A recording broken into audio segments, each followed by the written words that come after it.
Hello, and welcome to Flosstube and Variety Show number 44. I'm Emily Williams in Chapel Hill, North Carolina, and this is May 20th, 2022. I will emphasize this is May 20th, and today our high temperature was 95. Yeah, it's hot. Unseasonably hot for May, and really, last year, I think there were only 5 days 95 and higher all year long. So it's pretty early to have one of those days. Last year, I think they were all in July and early August. That's normally when we get our more extreme days. But it's been really a beautiful day to look at from a nice air-conditioned house. I'll say that. Anyway, this is Flosstube and Variety Show, as I said. Flosstube means cross stitch, and Variety Show means other things, and we'll see what it turns out to be today.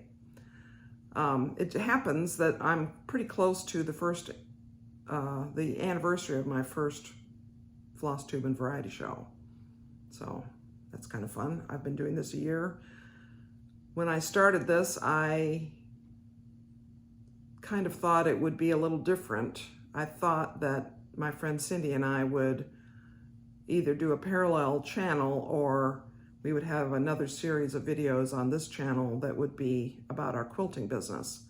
And I mentioned this a couple of months ago and put a little snippet of the two of us together doing a little test video, which you can't really call that an outtake because there was no take that it was a outtake from, but we will probably do that. We'll probably get onto that at some point. We'll do something about that, but it's hard to find the time to do that, really.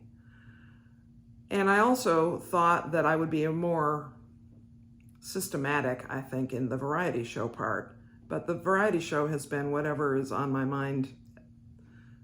I won't say at the moment that I start to film, there's a word, record, but it's something that I think of maybe the day or two before I'm recording. I think, oh yes, here's a topic for the variety show. And I leave room for that topic to be more spontaneous by not telling you usually at the beginning of the video what the variety show is going to be about. Because who knows what might come to mind, or maybe it won't even make it into my mind. It will just start coming out of my mouth when I'm done talking about cross stitch. But I have really enjoyed this year. The last few months, the videos have grown in popularity somehow, more views, more subscribers, which I welcome all of you new subscribers. And I'm thankful for all of you, new and old. Some of you are my heritage subscribers from back when I first got started. And it's been great fun, really, to do this. And as I've been considering this anniversary episode, we'll call it, I've thought, well, why do I do this? Why have I done this for 44 different times over the course of a year? And you might ask, why haven't I done it 52 times? I mean, if this is roughly a weekly floss tube, why are there only 44? Well, there's some reasons for that, some of which I can articulate and some I can't, but why I have done it is because I have enjoyed the chance to talk to you, to tell you some stories. And from the cross-stitch standpoint, it's been kind of inspiring to keep moving, to not lose momentum on my projects, because I think I'd really like to do a video this week. I don't want to skip a week, and I would like to have something worthwhile to show.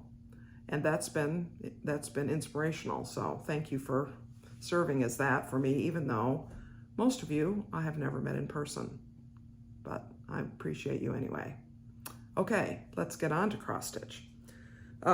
This is, I'll first show you Flea Market Flowers, designed by Lori Holt. Now, Lori Holt has a YouTube channel, which I do recommend. She doesn't post on it very often, I think, but when she does, it's worthwhile. She's quite brilliant as a designer, I believe. And this is how far I've gotten. I think I had started this flower last time, and now I finished it and I'm moving over into this little section. I'm very close to the end of this. It looks like I'm probably 72% finished.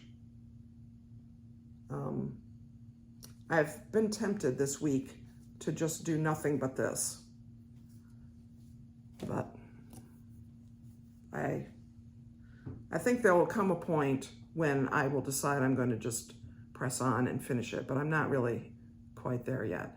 You know, when I read a book, a novel, there gets to a point in most of the novels where I realize if I read another page, I'm going to have to finish the book. And if it's 10:30 at night and I have, 75 pages to go, and I have that feeling that one more conversation or one more event is going to make me not want to put it down, I just have to stop right then, because I don't want to be reading until 3 in the morning and then be all stirred up because I just finished the book and I have to think about it. So I feel like there's going to come a point where there's going to be that tipping point on my being motivated to finish that, to just carry on with it. But I say that I'm 75% done. What I did a while ago, I know this is insane. This is stitch count for the different sections of that. And you see, here's a little diagram of it. And in the diagram, I've noted the total stitches in each section. And the reason I did that is because in one of the Facebook groups I'm part of called Semi-Sane Stitchers, there's a monthly challenge where you indicate this is going to be your focus piece for the month. And the idea is you're supposed to make significant progress on that piece that month. And in order to do that, you need to be able to show pictures of the piece in 1,000 stitch increments. Well, this is not in Pattern Keeper, so I don't know when I've done 1,000 stitches on it. So I counted. That's the insane part. But one of the things that tells me is that I have about 3,000 stitches to go, just over 3,000 stitches to go. So I could buckle down and do that. It's a quicker 3,000 stitches than some of the pieces I work on, but I don't think I will. I think I'm not quite there yet. So I'm sure you'll see it with incremental progress a few more weeks before suddenly I might go for it. The term for stitching on only one thing is monogamous stitching. So I'm not really a monogamous stitcher usually, but I might become that. I'm going to show you this week, whoops, excuse me for turning my back, because I forgot to get the picture out. This is, I am going to show you Under the Roof of Blue Ionian Weather. This is charted by Golden Kite. This is the small version. I actually saw this on their catalog, on their webpage, and I wanted to do it because it's a painting that has some meaning for me from my childhood. And I'm saying two things. I'm doing one thing with my finger and another thing with my mouth. I really wanted to stitch this, and I did not want to stitch it at the size that they were listing it as. So I actually asked them to do a custom size. So they have listed it now as a small, which, okay, let's call it small. So I'm pointing to this right here because I was curious. I haven't really looked at this picture, but there is a little dark fleck there, which I think is a leaf or petal, probably a leaf from the roses that this lady is holding. And that is, now you can see that in what I've stitched. So in fact, last night when I got to a certain point, I pulled a lot of the gridding out because I need to move it, and I thought it would be interesting to show you what it looks like without most of the gridding. So the thing I was pointing out, that darkness, is this right here, and the woman sits right here. She's starting to show up there. But anyway, this is where we are. I'm just over 40% done now. And this is, now that I have the hoop off, I can see that this last grid line here, right here, is at the 200th stitch in the width, and it's 415 stitches wide, so it's just almost halfway in terms of width. So what I'm going to do next on this is I'm going to add more vertical gridding across, you know, add another 50 or 60 columns, not column, well, yeah, stitches worth of vertical gridding. So I'll have gridding from, this is around 140. I'll have about 100 stitches or 120 stitches wide of gridding that way. And then I will put the horizontal gridding in also. And I wanted to show you, right? Did I pull it out? Oh no, here it is. It's very faint. So right here is a little pale blue stitch of regular sewing thread. I don't know if you can see that, but there, trust me, there is one. And I did that, and I think it's at the 90 line. Yeah, that's at 90 stitches from the top. Yes, from the top. And I did that because when I have a hoop on this, I can't see the numbers that I have written in a pen across the bottom of the fabric or along the side, because the hoop doesn't usually go down that far. It usually is more centered in the design. And so I use that little marker to say this grid line, which there used to be one of these red grid lines across there, this grid line is the 90. This is 90. So when I'm trying to find my place in the pattern compared to what I've stitched, that's what I'm comparing to. So I had this idea about the gridding, that maybe I should find another color of this 4-pound test fishing line type stuff to grid with. And so I'm going to show you, this is Easy Count Guideline. This is a product that is marketed for cross stitchers. And this little spool has 100 yards. It's 4-pound test monofilament fishing line is what it is, in the color red. It's hard for you to see it, except for you can see it more on the fabric, against the fabric, but it is red, and it shows up very nicely on that. And it's marketed, again, it's marketed for cross stitchers. And in this is even, there's even a patent, which I don't know what you can patent these days, because my feeling is you patent the material, but not the use. So I'm not sure. But anyway, there is a US patent listed there. This little spool, 100 yards, you can get for around $10. And I've given a link in the description box below. So my idea was, well, what if I get some 4-pound test fishing line that's marketed as fishing line, not as cross stitch line, in another color, so that I can, you know, do some of the lines in this color, and then I'll know, well, if it's blue line, for example, I found this nice blue one. If it's a blue line, then I'll know that it's line number 80 or whatever, instead of having to do other tricks to remind myself of what the line is. So I bought this. This is 4-pound test, and this is 725 yards for $7. So a tenth the price, basically, of the one that's marketed for cross stitchers, but it is the same thing in terms of its material and weight and thickness and all. And it's very easy to work with. And so here's the drum roll. I did start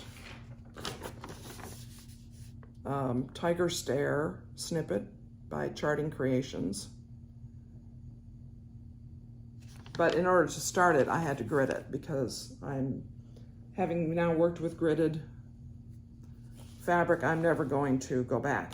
So I gridded it. I'm going to unroll this so you can see more of the gridding. So you can see there that I gridded it, 4 lines of red, and then what looks like on the camera probably blank, because fishing line, most of it, is designed to be invisible so the fish don't see it. Yes, you can tell I'm not a fisher person. But when it's in the hoop, it does glint a little bit. I mean, there's some right here in this hoop, and I don't know if I can make it glint in the way the camera's set up, but I can see it barely. Especially under my super bright magnifier, I can see it. So I might carry on with it, but even while I was putting it in, I thought, oh, this is crazy. So in the description box below, I have linked the Easy Guide, the one that's marketed for cross-stitching, which is the red. And I do like that. I have not had any trouble using it. And I also linked the blue, this kind, this one. And I also linked another one, which I haven't bought, but I just put a link in there because when I was searching for the link for the blue, the so-called blue one, I came across this other one, and this other one is yellow, and it says high vis, which I think means high visibility as opposed to invisibility. So maybe it would show up, and it happens to be yellow, which would be fine. But anyway, this is my start on the Tiger Snippet Tiger Stare. That's 2 colors of tawny color. And at one point I got a question, why do you have hearts on all your cross stitch pieces? Well, this is a needle minder. I just happen to have the needle stuck to the back of it. So there, you can see that better maybe. You can tell that's what it is.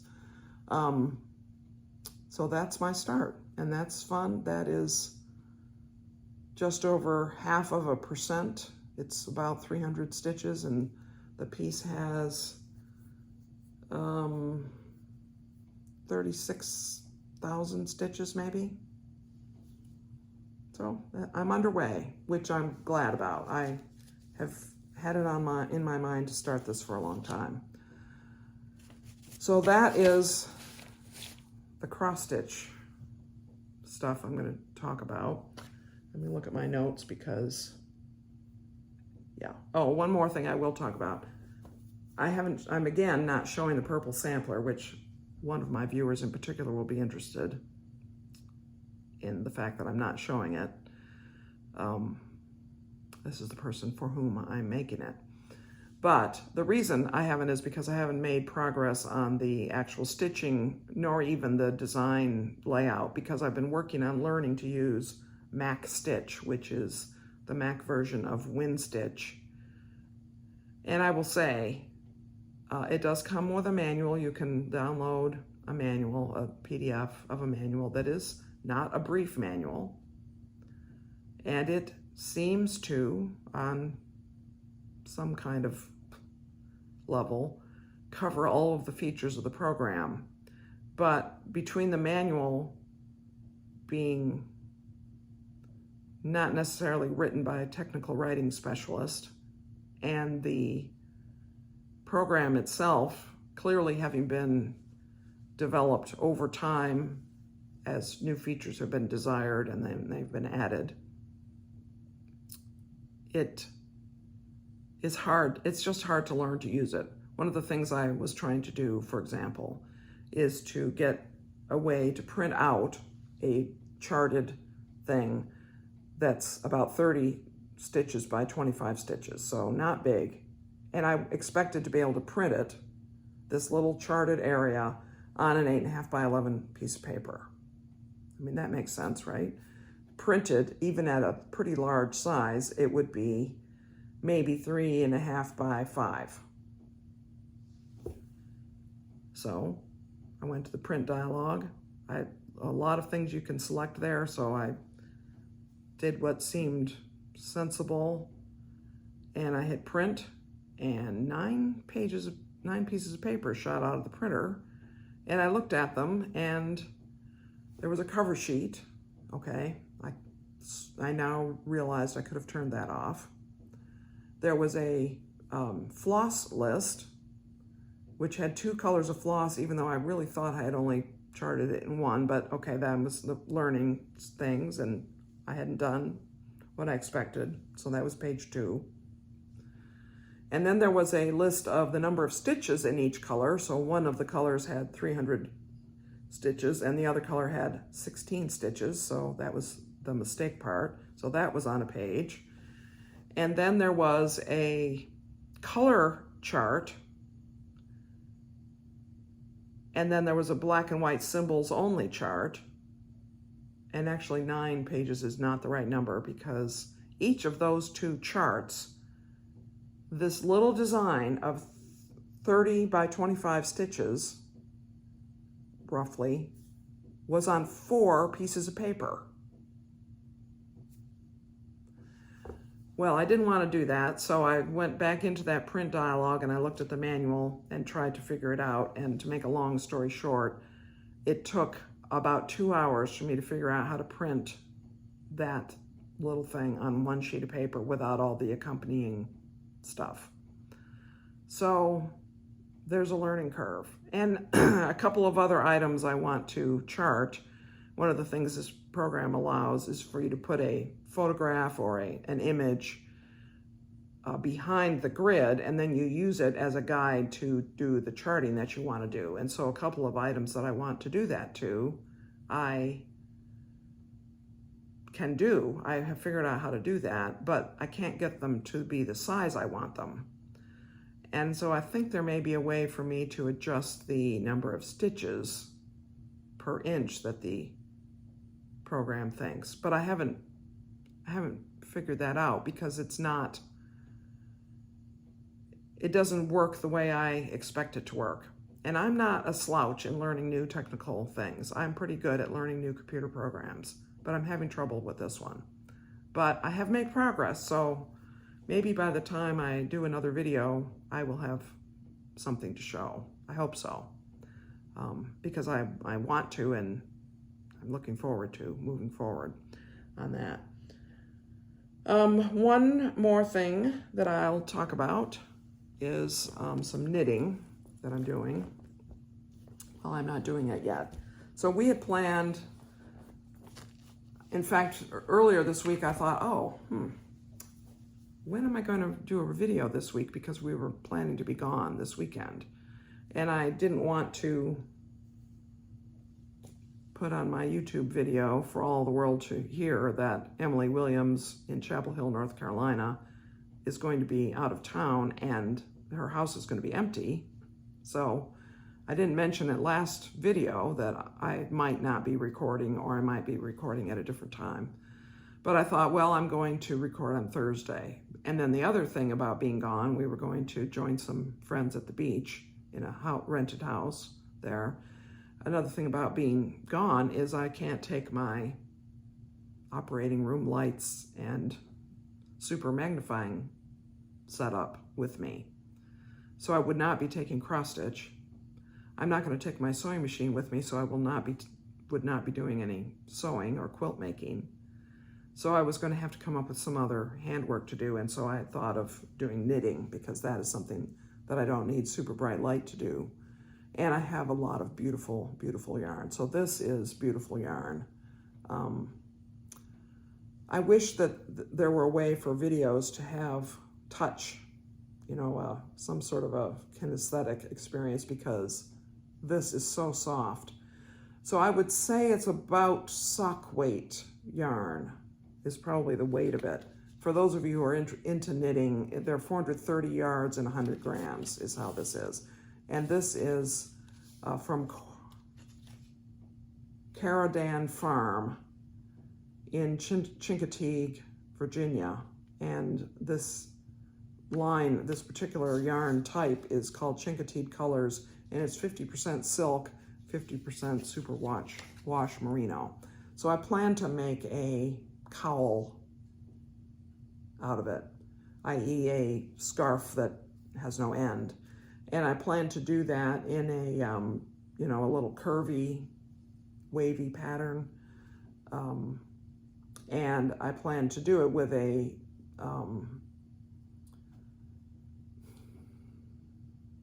it was in my mind a moment ago, a fake cast on. What is that called? Whatever it's called. So anyway, I knew what it was called because I could look it up on YouTube to get a video of how to do it. In a moment, it'll come to my mind. And so I was going to do that kind of cast on so that then it's the idea that you can remove that cast on row later and you have live stitches sticking out the bottom of your work that you can then do a woven join that is an invisible join. And the join, I know, is called a Kitchener stitch, and the cast on is called something else. Oh well, those of you who are knitters know what it's called. Those of you who aren't knitters don't care. So anyway, this is a nice little project bag that my friend Leslie sent me last year for my birthday, I think it was. And it's perfect for knitting. Actually, it's lined, and it's just, you know, just lined with white and zipper, and it has this little wrist carrier thing on it. It's made by the Woolly Tangle. So very handy, perfect for knitting, I think. And maybe I'll have some progress to show you on that, and I will show you that thing I can't remember the name of at that point. And one more thing I'm going to show is, so last video I was talking about my Flea Market Flowers, the fabric not being the same number of stitches high as it was wide. And that took me by surprise in that fabric because it is manufactured as if it is that, and it was marketed certainly as if it was 16 stitches either way. Well, what I have here is some I guess you would, I mean, I would tend to call it homespun, but I don't know that it's homespun, but it was given to me as something that was hand woven by someone in Austria back in the 1980s, maybe. And it is linen, and it's sort of heavyweight linen, I would call it.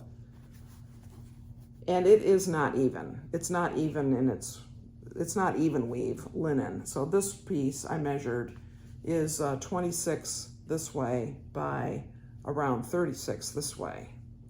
And this piece is 25 this way by around 20 this way. And so, and this is quite a bit, I mean, this is much more textured, a lot of texture to it. I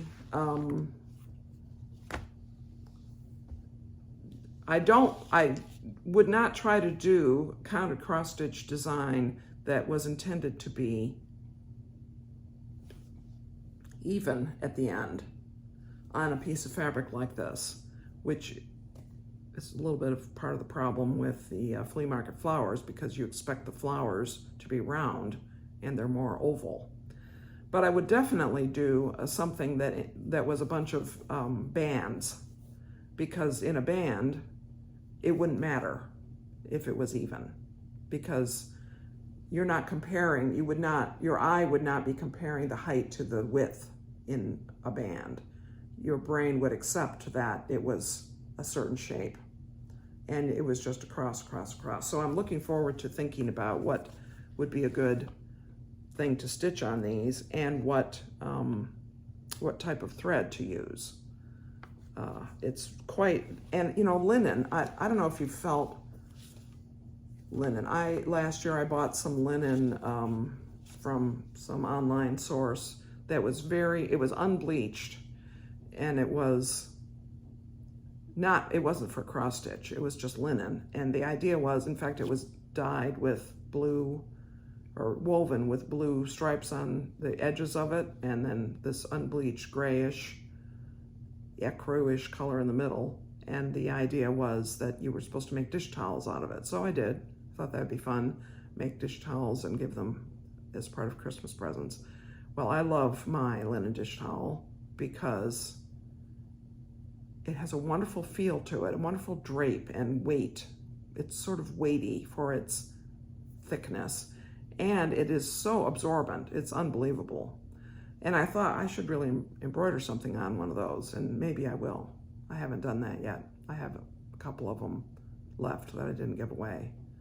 But anyway, this I think has a beautiful weight and feel to it, and I can imagine doing some stitching on it of something that didn't matter whether it was square, because it won't be square. So if it matters, I need to choose a different piece of fabric. But very, very nice. So thank you to my friend who gave me that. I mean, this especially has just a wonderful, I mean, it's quite, you know, it's not, and not at all see-through. This is not made as if, this is probably made as if it's linens for, you know, toweling or something, which would be fabulous too. Maybe I'll embroider some sort of a border on it and use it as a guest towel. Yes, that'd be fun. Okay, I think I have nattered on long enough for now. Thank you so much for watching. Again, welcome to new subscribers. If you enjoy this video, which I hope you do, I would suggest that you subscribe, not to get my numbers up, though, I mean, that's fun, but because I've been quite regular recently that if I'm posting a video, I post it on Friday, barring technical difficulties. But sometimes in the past, I have actually posted videos on Thursday or Saturday or even Sunday. And that depends on what my other life holds in terms of what time frame I have available.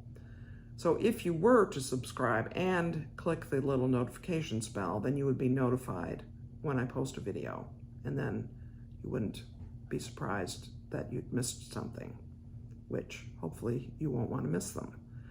I appreciate your viewing for this past year. Thanks so much for joining me, and many blessings, friends.